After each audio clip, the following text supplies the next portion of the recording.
Hey everybody, my name's Johan Philip. And I'm at Carvel. And we are live! Every Tuesday afternoon for Live Lunch. That is the place that we take the Sunday teaching and we have a discussion about it. We unpack the different themes, ask some different questions, and we're inviting you to get involved in it. Have a listen or submit some questions, that's all. And we have food, so if you want to find out about some good eating options around Brighton and Hove, tune into Live Lunch. Well, we get fed physically, but you get fed spiritually. Tuesdays at 1 p.m. live on Instagram, then the video does sit on YouTube and podcast. If you'd like more information about how you can join in with the conversation at Live Lunch, WeAreEmmanuel.com/live lunch. Hello, welcome. It's Live Lunch and it's 1 o'clock. My name's Rachel, going to be hosting a discussion today, and I'm really excited because I'm joined by not just one Matt, but two Matts. Yeah. So here we are with double Matt. We've got Matt Carvel. Would you want to introduce yourself, what you do at Emmanuel? Yeah, I can do. Yeah, nice to be back on Live Lunch. And I'm one of the elders here, part of the teaching team based at the Clarendon Centre site. Lovely. Super. And Matt Davis. Hello. Lovely Good to to have be you here as well. Thank you. I'm also on the eldership team here at Emmanuel, and I am looking after all of our social action initiatives across the city. We call that Care for Our City. Amazing. Check it out. Lots of good stuff. And before we start, we have got Itsu today, so I hope you're happy with the selection. This is nice. We want to dive into these buns, don't we? Because do. Bao buns. The bao buns have been staring us in the face. We've been waiting for 1 o'clock so that we can dive in. How does I'm it work? literally going to eat this. Do you eat it and then grab dip? it, dip it, eat it. Okay, and you can only dip once though, right? You can... Is that no double dipping? Or is that, I don't know, who knows? Very good. Is it? Duck. Mm-hmm. Okay. Very nice indeed. Here Do you goes. want me to talk now? Yeah. Right, let's get into... Go over the preacher. Yeah, the passage from this week. So I think it was one of those people involved in sort of putting the series together. I think first of all, just to say, it's been really actually encouraging over these last months or so, seeing how I think as a church people were just getting really into the story of Joseph, and people are really living with it. It's such a vivid story, and speaks to the real issues of life, of family life, all the way through Genesis. There's lots of family stuff, and this passage that we were looking at on Sunday is no exception to that. We have the moment where Joseph is reunited with his brothers, even though they don't actually realise it at first, because we had not heard of Joseph's brothers and the rest of his family for several chapters now, and actually 20 years has passed, actually slightly over 20 years, since his brothers betrayed Joseph and sold him to foreign people, and he got taken off to Egypt. And we've just been following the story of what happened to Joseph in Egypt since then. But because of this famine that's happened in the sort of spread to the whole sort of world around them at the time, even though Joseph's brothers are 200 miles away, Egypt is the one place that has grain. And because of, as we've seen, Joseph's interpreting Pharaoh's dreams, and they get a heads up on this, and they're well positioned. So the family go to, the 10 older brothers go to Egypt, and they come face to face with Joseph. And the message was really about what that brings, that reunion, what that brings to the surface for both of them. You've got the brothers who are evidently still living with the guilt of the betrayal that they did over Joseph those 20 years ago. So that all comes back to the surface. And also for Joseph, he kind of thought 20 years has passed, he's got a family of his own, he's kind of over what happened, but coming face to face with his brothers, you realise he's not over it, and actually the pain of the past it comes back to the surface. And so it's a message about it's God that brings this about, and God is a healer, God is a reconciler, and he has sovereignly used circumstances, even a famine situation, to bring this family back together. And he doesn't want to leave the brothers in their guilt. He doesn't want to leave Joseph in his pain.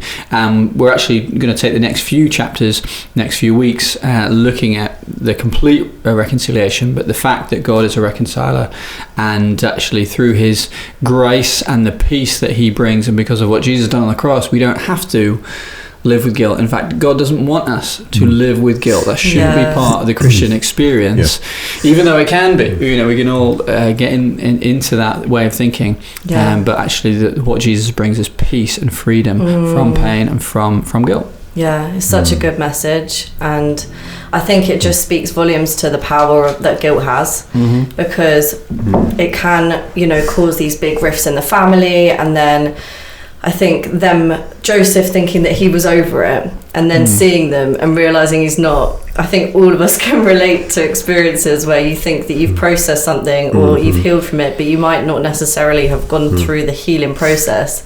You might have just wanted to get over it, so you kind of put it out of your mind or shelve it or whatever. So I really like how you bring in kind of the gospel of God heals and reconciles, and that not being necessarily a quick fix. I think common misconceptions of Christianity is we just forgive and move on, and it's not the reality of it. And I like that you spoke about that in the preach. It's pain, to process pain, it can take time. You were a minute ago, I think that misconception is to relegate our humanity, because God's wired us in a certain way, and I think that our challenge is to step into forgiveness and step into it. And I think often that's layered and nuanced, and it takes time, but we can do it with God's help. And so, but we can also do it in community.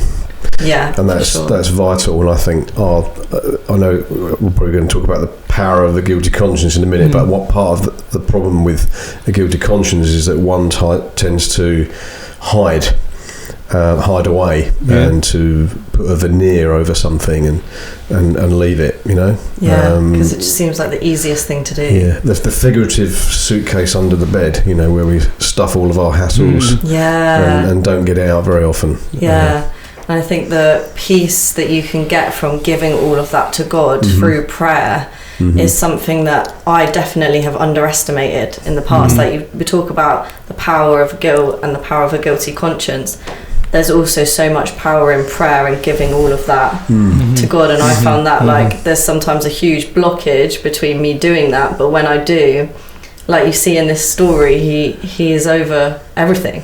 He can reconcile through these dark situations, which we can't do on our own, and that's what you were saying, Matt, about how important it is to be in that community, people talking you through it, being there with you through the healing process. It's not something we can do by ourselves. So that's really good. I just thought of something as well that as we've been speaking, I don't think I brought it into this in message, but when I was putting it together, I've forgotten where exactly the reference is now, but there's a passage in the New Testament that talks about, as far as it depends on you, live peaceably with one another. And I think that's probably a helpful verse to bring in at this point, because we are talking about peace and reconciliation and Jesus freeing us, but almost that phrase, as far as it depends on you, is important as well, because, and this is probably, hopefully not contradicting what I said on Sunday, but a complementary piece that's probably worth as a caveat as we go into this.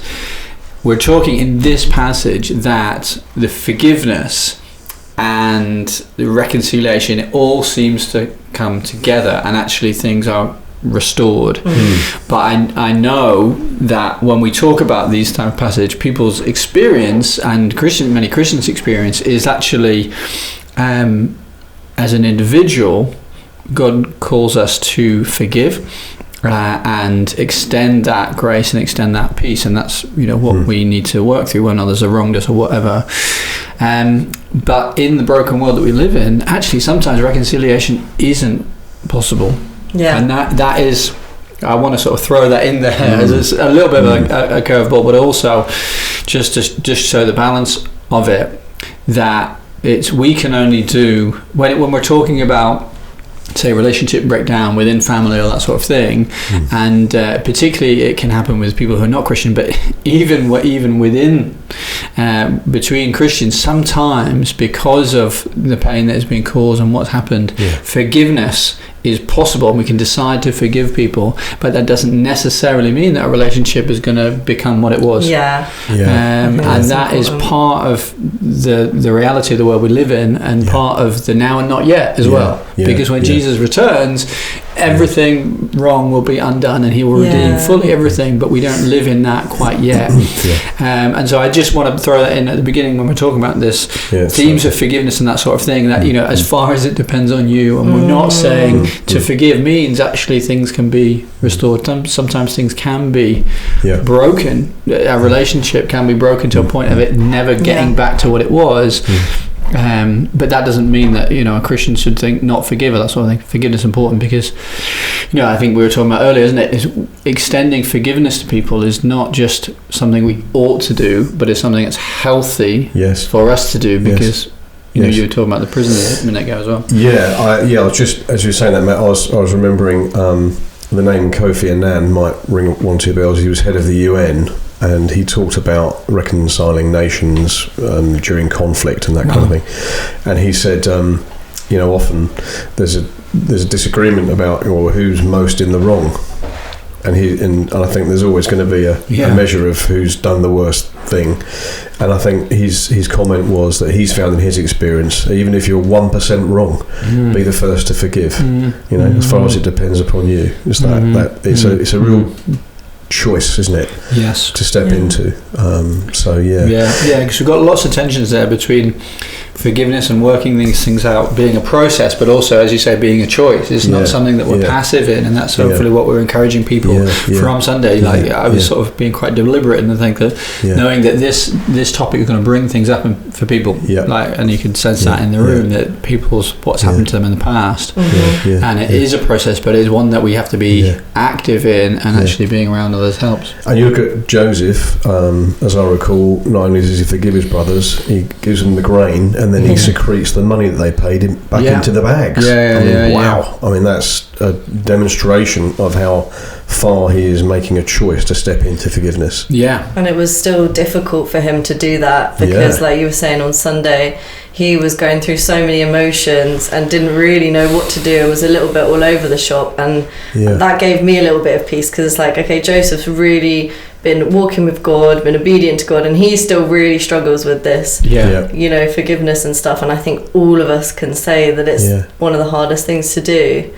Having the grace to forgive in those situations it's amazing. And we don't have to reach that end point of like, all right, I'm completely through this now in order to show grace. And I think that's right. So I know Neville in the Hope site, you brought that point out even more in his bringing of this message as well. Just, at the end of the passage, they all of them open their satchels and realize they got the money. It's like they went to Egypt to buy grain, because they was like, okay, here's the money we're going to. But what they receive is grace. They couldn't, they couldn't afford what they've been given. They're in a desperate situation, and that's a picture of the grace of God.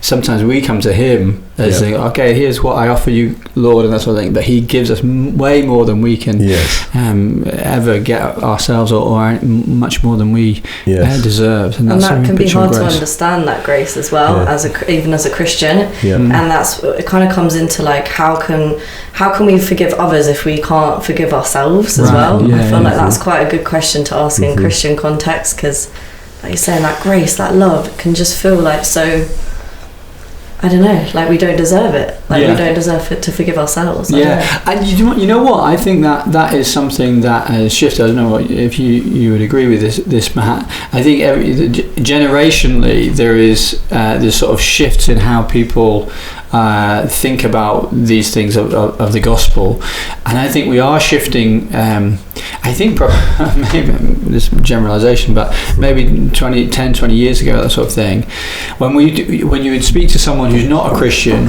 about God's forgiveness or that sort of thing, I think people were much the instinct that people I would speak to is like, well, of course God forgives because that's God's job. And because God would forgive me because I'm a good person, and like, you know, that sort of thing. But I think things have shifted in the last generation, or in the last 10 years or so.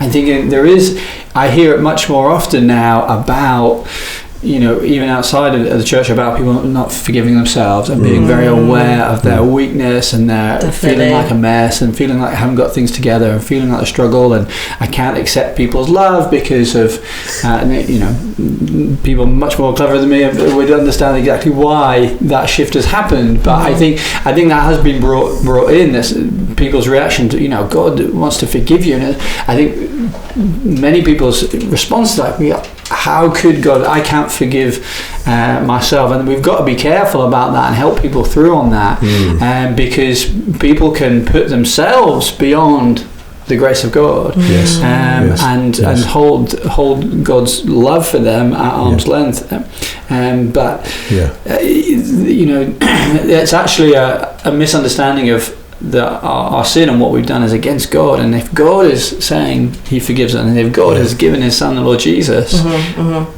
that died on the cross for our sin, He has gone way more than we can even imagine in order to love us. And helping people to understand that the extent of God's grace is massive. I agree. I think there's probably a couple of things there. I think the first is that I think that people will want to portray perhaps something of false humility, that, you know, I've done this thing, and it's you know, all these things happen, I've forgiven that person, but I'm not going to forgive myself. You know, as a just my choice. That's my choice. I'm not going to do that. I'm going to live with this, you know, because this is how I need to suffer and repay, you know, people publicly. You know, I'm not going to do that. That'd be one response. But I think what often goes on more deeply is a misunderstanding of the gospel. And you're right, you know, as you said in the Psalms, David says, God, against you alone I have sinned. There's a recognition that wrong has been done, and it's towards God, and the human condition has a tendency to want to keep itself locked up. So I can remember a booklet that we still use, apparently, we do still use it, on forgiveness, and how it's a bit like two prisons. You know, you unlock, when you forgive somebody, you unlock them from a prison that you have figuratively kept them in. But there's another prison, and that prison is the cell that you're sitting in. And to receive forgiveness, for the whole process to step into the realms of freedom, it involves you forgiving yourself and unlocking yourself from the prison you put yourself in. And you can only do that when you understand the gospel, when you realise that the gift that you're being offered has been paid for, dealt with, and that's brilliant. Because you think of it, in this story here, we've got Joseph being betrayed by his 10 older brothers, like 10 of them. They all conspired against him, and for no reason, as in for no, there was no justification that's in the brothers' favour. It's like not like Joseph had done anything towards them, the negative, it wasn't tit for tat, it was, they just set upon him out of jealousy. And so in one sense, Joseph could say, well, they're not even coming saying sorry. There's not even, he could be well within his rights to just hold and say, God, I never want to speak to you again. But as you say, that keeps him in the prison. This is part of how God has. Joseph's been in a literal prison, and he gets out of that. But there's still work to do that God is bringing about to actually bring him into a place of freedom. And it does, and that's the thing. Actually, offering freedom to people is a way of us living in freedom. That's so good. I feel so seen by that, because like it's just someone does something to you and you think they didn't even say sorry, they didn't do this, they didn't do that, and you can go over it in your head. It could drive you crazy. So, but you just have that part of you that just wants things to work out and want people to apologise to you. People are never really going to do what you expect them to do, apart from Jesus, who's literally got away with all of that. And just very practically on that, I want to just make a difference here. When we're talking about forgiving other people, the difference between letting it go and applying the gospel to the situation. So when someone has wronged us, when we say you need to forgive them, what someone might hear is that, oh, just let it go, just move on from it, get over it. But that's not actually what we're talking about when we're talking about the forgiveness of Jesus, because of what Jesus has done on the cross is the point where Jesus takes on sin upon himself. So sometimes when we say, well, you need to forgive someone, what they hear is that, oh, you're saying that it doesn't really matter. And their objection is, well, it still hurts. But when you say, actually, no, bring that wrong to the cross, you see at the cross, Jesus has paid for sin. Jesus is saying sin really matters, it really hurts, you can't brush that away, but I have come to do something about it. And at the cross we see a God who is a judge.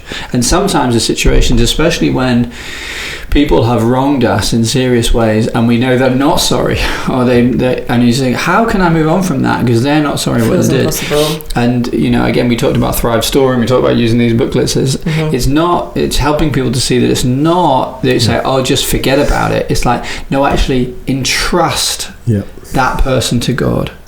Because actually the Bible says every person will have to stand before God for what they've done. And God is a God of justice. And God sees all. God sees everything. So actually a Christian forgiving someone else is not saying, oh, it doesn't matter. It's like, I'm entrusting that to God. I'm not carrying the burden of that. I'm giving it to God now. That's so good. And trusting that that sin is between that person and God, and they'll either they'll seek God for forgiveness or they won't.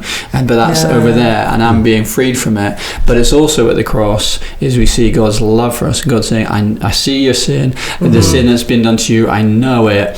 I've entered into this world of sin. I know what it's like to be betrayed, and I have fellowship with Him and receive His love. So that's why the cross and the gospel of Jesus is the only solution, because it's only with the cross that we get the justice satisfied, but also the love, and those two things. And that's just a massive difference than just telling people, oh, just forget about it, just move on. You can't move on. You can't move on from sin. It's got to be dealt with. You can feel so silly sometimes and embarrassed that you got hurt. That's what I get sometimes. I'm like, oh, why did I get hurt by this? You feel silly, and that's where the guilt and the sort of shame themes come in as well. But that, just going back to the gospel in that way, it transforms it, because it's like, no, it's okay to feel sad. Sin is really awful, and it makes you feel awful. But give it to me, I've dealt with it. And then you kind of end up worshipping, and that you're like, whoa, you really took all of that on. It's so amazing. In our kind of fallen self-sufficiency as human beings, we want to deal with it ourselves, right? We want, we harbour feelings of vengeance. How am I going to get them back? I forgive you, but actually in your heart you're thinking, right, how am I going to work this out so that I feel better? Or you want to bump into them when you're doing really well, so that you can look like a certain way, like you were saying with Joseph. He was in that position. He was literally vindicated, in a big position of power. He's seeing the people that have wronged him, and even that wasn't enough. But for us, we almost want that, because we feel like that will give us some sort of satisfaction. But again, that's just their demise, being happy over their demise. And I think just the grace of forgiveness, and that being would you say an exercise of trust, forgiveness? Absolutely. That's exactly what I was going to say. It's faith in the gospel, because when we do forgive, and in one sense we're talking about the abstract, I think we could all fill this in with very real, very specific situations from our lives. When you do forgive someone, I almost said when you try to forgive, because it is you forgive them, and sometimes you can do it mentally. I've said, I've prayed that prayer, God, I forgive them, but your heart or your emotions take a while to catch up with that, and that's why we talk about it being a process, because that process involves, once we've done it mentally, and then we realise my emotions are still there, I'm still angry, I'm still cross, you're coming back, God, help me. God, right. help me to forgive. Help Yeah. me to know your peace in this. Yeah. It's Yeah. actually, Yeah. it's saying, I can't do this myself. Even coming to a place of coming to Jesus, we need God's help to come to him and process things we do, with him. And we need other people's encouragement to sort of walk that out and talk that out with us. How are you doing with that? Are you still living with the shame of it, or are you still living with the anger of it? Let's talk that out, because talking it out also helps massively with processing it as well.